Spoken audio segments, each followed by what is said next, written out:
Welcome back to Master JavaScript course. We will dive deep in the world of the JavaScript and explore the powerful features. In this video, we will be focusing on one of the essential concepts in JavaScript, condition.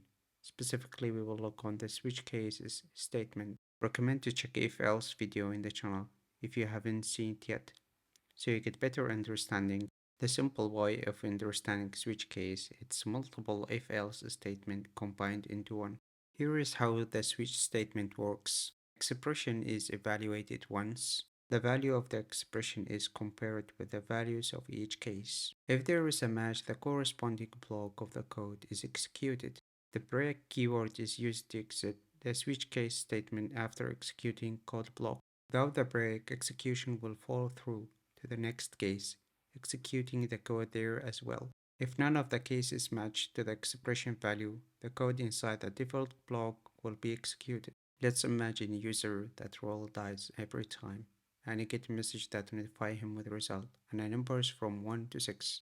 Define two variables, one for dice and another one for the message. In the switch statement, we will use a dice as expression to compare with the 5 different cases and the default case. If a match is found, the message variable will be assigned a new value, and the execution will be terminated with the break keyword. Finally, the value associated with the match case will be displayed along with the message. I hope you found this explanation clear and easy to follow. If you did, I will be grateful if you could subscribe to my channel and give this video a thumbs up. Stay tuned for more exciting content in the next video. See you soon.